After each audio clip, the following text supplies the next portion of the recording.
Abbas went to Washington earlier. Now the Palestinians are hoping that they are going to continue building on that and that President Trump will at least be in what they call a more honest broker than previous presidents that have left the Palestinians very frustrated. Indeed, thank you very much, Hoda Abdulhamid, bringing us all the latest there from Bethlehem, which is where President Trump is due to head on Tuesday for talks with the Palestinian Authority president. But here we have him alongside his Israeli counterpart after a meeting. So let's listen in.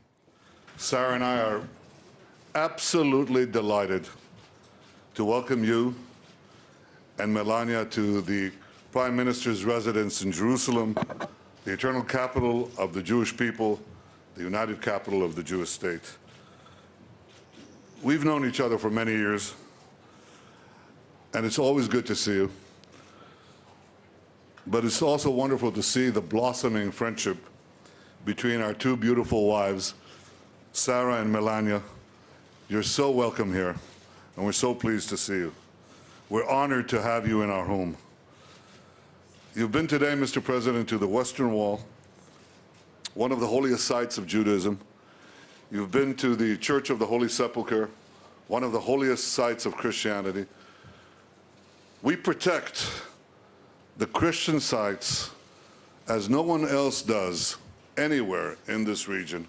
We protect Christian sites, Muslim sites, obviously Jewish sites.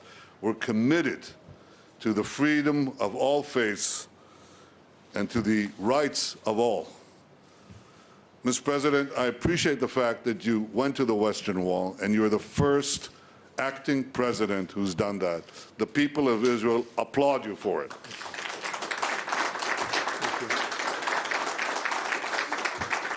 We had a terrific discussion today, and when I say terrific, it encompasses everything. We could talk about deregulation, we could talk about economics. I think we quote each other. We understand each other and so much of the things that we wish to accomplish for both our countries. But I want to thank you especially today for your deep commitment to Israel's security, its well-being, and its future. I have no doubt that as we work together, you and I, the alliance between our countries will grow ever stronger.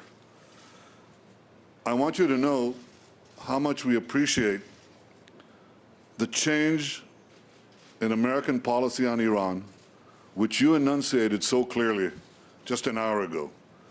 I want you to know how much we appreciate your bold decision to act against the use of chemical weapons in Syria. And I want to tell you also how much we appreciate the reassertion of American leadership in the Middle East. I look forward to working closely with you to confront the dangers we face together in this violent and volatile Middle East. I believe that together we could roll back Iran's march of aggression and terror in this region, and we can thwart Iran's unbridled ambition to become a nuclear weapon state.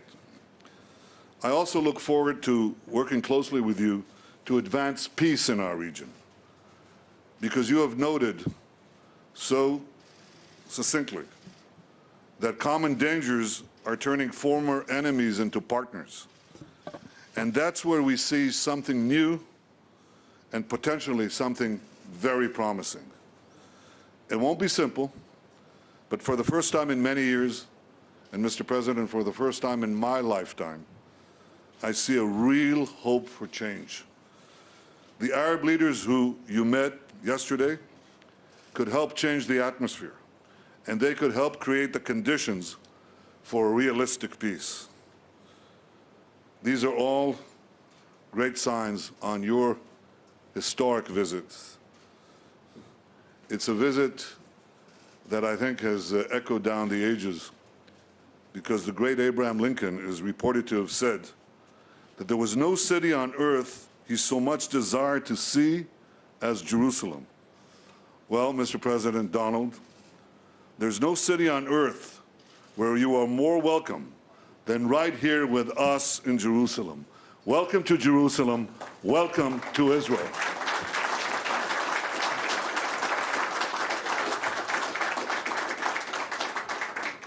Thank you very much, and it's a great honor to be with my good friend, Prime Minister Netanyahu, and of course, Sarah, thank you. And also thank you for that beautiful tour. Melania is still talking about it. Thank you very much. You honored me and Melania by being one of the first world leaders to visit the White House, as you know. And we had a very good and sound discussion. And now you honor us again by welcoming us to your home on my first trip abroad as the President of the United States. This is a land filled with beauty, wonder, and the Spirit of God. I've been amazed by the glorious and beautiful monuments and holy sites and the generosity of your incredible people. Thank you. Because it's all about the people. I was deeply moved by my visit today to the Western Wall. Words fail to capture the experience.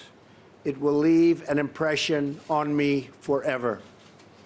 Today we reaffirm the unbreakable bond of friendship between Israel and the United States. A friendship built on our shared love of freedom, our shared belief in human dignity, and our shared hope for an Israel at lasting peace. We want Israel to have peace. But we are more than friends. We are great allies. We have so many opportunities in front of us. But we must seize them together. We must take advantage of the situation. And there are many, many things that can happen now that would never have been able to happen before, and we understand that very well. That includes advancing prosperity, defeating the evils of terrorism, and facing the threat of an Iranian regime that is threatening the region and causing so much violence and suffering. During my travels, I have seen many hopeful signs that lead me to believe that we can truly achieve a more peaceful future for this region and for people of all faiths and all beliefs, and frankly, all over the world. In my visit to Saudi Arabia, I met with many leaders of the Arab and Muslim world, including King Salman, who treated us so beautifully and really wants to see great things happen for the world. He really does. I got to know him well, and he really does. These leaders voice concerns we all share about ISIS, about Iran's rising ambitions and rolling back its gains, and about the menace of extremism that has spread through too many parts of the Muslim world. I'm encouraged that they pledge cooperation to confront terrorism and the hateful ideology that drives it so hard. America welcomes the action and support of any nation willing to do the hard but vital work in eradicating the violent ideologies that have caused so much needless bloodshed and killing here and all over the world. We are willing to work together. I believe that a new level of partnership is possible and will happen, one that will bring greater safety to this region, greater security to the United States, and greater prosperity to the world. This includes a renewed effort at peace between the Israelis and the Palestinians. And I thank the Prime Minister for his commitment to pursuing the peace process. He's working very hard at it. It's not easy. I've heard it's one of the toughest deals of all, but I have a feeling that we're going to get there eventually. I hope. I'm certain we will have very productive discussions, and we're going to have very productive discussions, in my opinion, with the leaders of other nations also. And I feel strongly about that because there's a lot of love out there. And people from all nations, even nations that you would be surprised to hear, they want to stop the killing. They've had enough. America stands ready to assist in every way we can. Our deep and lasting friendship will only grow deeper and stronger as we work together in the days ahead. I thank you again for hosting us in this beautiful and ancient land. Truly, it's a land of wonders, and it's my honor to be here with you. Sarah, thank you. Bibi, thank you. I appreciate it very much. Great honor. Thank you. Thank you.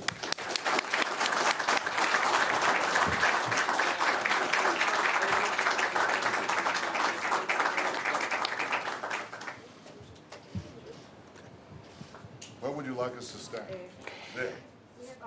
Right. So we've been listening to U.S. President Donald Trump there alongside the alongside Benjamin Netanyahu, the Israeli Prime Minister, and there you can see they're getting together for a photograph with their wives, Melania and Sarah. But we heard from the Prime Minister Netanyahu first, and he gave a very wholehearted, enthusiastic welcome to his U.S. counterpart. He welcomed the reassertion of U.S. involvement and leadership in the region, and he also said that Arab leaders could help change the atmosphere and help create the conditions for peace. We heard from President Trump saying that he was deeply moved by his visit to the Western Wall a little bit earlier, but really the main message from President Trump was the unbreakable bond and a friendship between